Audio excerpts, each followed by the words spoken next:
तो hello guys, कैसे हो आप लोग। उम्मीद करता हूँ ठीक ही होंगे। तो आज की वीडियो में हम बात करने वाले हैं हमारे बोरूटो की एक वीकनेस के बारे में, जो कि काफी ज्यादा ही बड़ी है। एंड उसी वीकनेस की वजह से हमारा बोरूटो वीक करने वाला है उसकी जोगान। एंड कैसे, तो इसी वीडियो में हम जानने वाले हैं। एंड क्या हमारा बोरूटो अभी हमारे मोमोशिकी की पावर को यूज कर सकता है, इस बारे में भी हम इस वीडियो में जानने वाले हैं।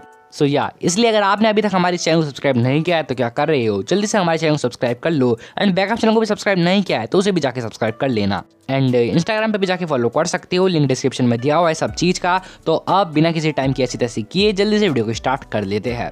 हम सभी ने हमारे बोरूटो के एपिसोड 1 का प्रोलॉग सीन देखा ही है। एंड उस सीन के अंदर हमारे बोरूटो की आंख पे लगा हुआ है काफी ज्यादा लंबा सा कट। एंड उसी कट के अंदर है हमारे बोरूटो की जोगान। एंड वो कट अभी तक हील क्यों नहीं हुआ, ये आप सभी सोचते होंगे, क्योंकि हमें पता है मोमोशिकी की कारमा की हेल्प से हमारा बोरूटो की टूटी हुई हड्डियां तक रीजनरेट कर सकता है। तो ये तो एक छोटा सा स्कार है। इस छोटे से स्कार को हमारा बोरूटो रीजनरेट क्यों नहीं कर पाया, तो ये एक सबसे बड़ी वीकनेस है हमारे बोरूटो की। लेकिन वहीं ये एक रास्ता खोल देती है हमारे बोरूटो की जोगान के लिए। तो कैसे, इसी वीडियो में हम इस बारे में बात करने वाले हैं। तो देखो, हम सभी को पता है जब हमारा बोरूटो उसके वर्जन 2 फॉर्म में होता है, यानी कि कारमा वर्जन 2 फॉर्म में, जिसमें जो पैटर्न होते हैं कारमा के वो कुछ ऐसे हो जाते हैं। तो पैटर्न इधर उधर हो रहे हैं, ये तो समझ में आ रहा है, चलो ठीक है। लेकिन कौन सा वर्जन ज्यादा पावरफुल है, बोरूटो कारमा वर्जन 1 या फिर बोरूटो कारमा वर्जन 2?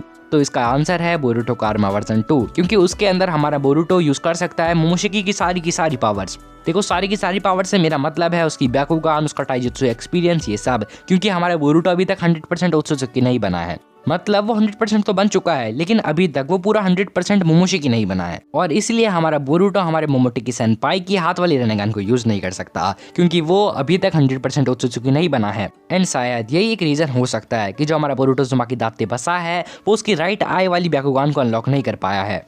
एंड उसके राइट हॉर्न को भी, क्योंकि अगर हमारा बोरूटो अभी 100% ओत्सुत्सुकी मोमोशिकी होता तो वो ये सब कर लेता। बट ये सब मैंने आपको क्यों बताया, क्योंकि हमने चैप्टर में देखा था जो हमारा मोमोशिकी सेनपाई है वो हमारे बोरूटो से कहता है हर एक ओत्सुत्सुकी की खुद की अलग ही पहचान होती है, खुद की अलग ही पावर होती है। जैसे कि हमारे कागुया के पास थी उसकी पावर, वो मतलब चाकरा रॉड वाली घुसेड़ देती थी, बंदा मर जाता था। एंड हमारे इशिकी ओत्सुत्सुकी को अगर आप देखोगे तो उसके पास भी एक अलग ही पावर है। उसके पास है सुकोना हिकोना वाली पावर। एंड अगर आप हमारे उराशिकी को देखोगे तो उसके पास भी अलग पावर है, वो फिशिंग रॉड आ जाती है उसके पास। एंड किंशिकी के पास भी अलग पावर है। एंड मोमोशिकी सेनपाई के पास तो है ही फेट देखने की पावर।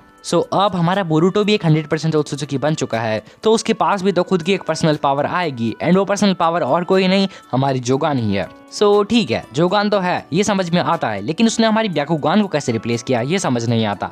अगर आपने हमारा बोरूटो चैप्टर 67 कुछ ज्यादा ही ध्यान से पढ़ा होगा तो आप ये चीज समझ चुके होंगे। हमारे मोमोशिकी सेनपाई ने बोरूटो से कहा था कि मैं तुम्हारी टूटी हुई हड्डियां, कुछ रैशेस वगैरह ये सब चीजें हील कर सकता हूँ, लेकिन मैं तुम्हारा फिजिकल डैमेज हील नहीं कर सकता। जैसे कि तुम्हारे बॉडी पार्ट्स तो नहीं कह सकते, ऑर्गन्स को कह सकते हैं। एंड ऑर्गन्स के अंदर आ जाती है हमारी आई। एंड ये एक बोरूटो कारमा वर्जन 2 की भी एक सबसे बड़ी वीकनेस है, क्योंकि हमें पता है जब हमारा बोरूटो कारमा वर्जन 2 में होता है, जब मोमोशिकी उसके अंदर कब्जा कर लेता है, वो इशिकी वाला इंसिडेंट हुआ था ना, जब हमारा इशिकी ऑलमोस्ट मर ही गया था उसके अंदर, तब हमारा बोरूटो उसका एक हॉर्न तोड़ देता है। एंड हॉर्न तो एक हड्डी ही है, लेकिन उसे भी हमारा मोमोशिकी सेनपाई हील नहीं कर पाता, क्योंकि ये सबसे बड़ी वीकनेस है हमारे बोरूटो कारमा वर्जन 2 फॉर्म की। उसके अंदर वो ये सब चीजें ज्यादा अच्छे से हील नहीं कर पाता। एंड शायद यही वो रीजन है कि जब उसे आंख के ऊपर स्कार लगा होगा तो उसकी आंख कंप्लीटली डिस्ट्रॉय हो गई होगी। एंड उस वक्त होगा हमारा बोरूटो वर्जन कारमा 2 फॉर्म के अंदर, और इसी वजह से उसके वो आंख के स्कार को भी हील नहीं कर पाया। एंड अब जब हमारे बोरूटो के पास से मोमोशिकी सेनपाई का ब्याकुगान जा चुका है, तो उसके पास ऑप्शन था एक खुद की एबिलिटी को रीगेन करने का। एंड बोरूटो भी एक 100% प्योर डैम ओत्सुत्सुकी बन चुका था, तो उसके पास भी तो खुद की एक पर्सनल पावर आनी ही थी। एंड वो पावर हो सकती है हमारी जोगान। एंड भाई बिलीव मी, ये सबसे परफेक्ट वे हो सकता है हमारे जोगान को इंट्रोड्यूस करवाने का, क्योंकि अभी तक जितनी भी डिटेल्स इन्होंने हमें कारमा के बारे में दी है, ओत्सुत्सुकी के बारे में दी है, उन सबको मिलाकर ये सबसे अच्छा वे हो सकता है। अब एक और क्वेश्चन आपके दिमाग में आएगा कि जोगान ही क्यों, कुछ और क्यों नहीं?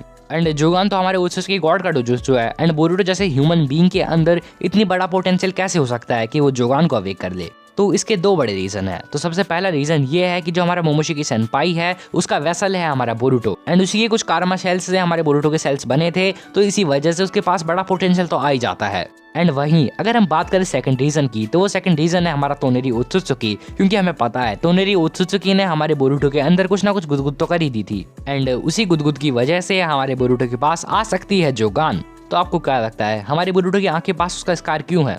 क्या यही सही रीजन है, या फिर ऐसा भी हो सकता है कि हमारे बोरूटो ने उसके पास्ट में कुछ गंदे कारण कर दिए होंगे?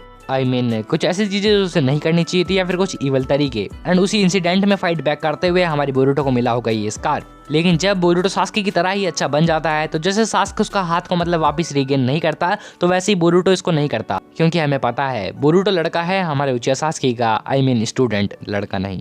तो जैसे हमारा उचिया सास्के उसके लेफ्ट आर्म को हील नहीं करवाता क्योंकि वो उसके पास्ट में किए हुए पापों को याद रखना चाहता था, तो सेम हमारे बोरुटो के साथ भी हो सकता है। लेकिन अगर ये हमारी मांगा के अंदर बोरुटो की जोगोन को इंट्रोड्यूस करवाना चाहते हैं तो भाई जो रास्ता मैंने बताया है ना, वो सबसे बेस्ट है।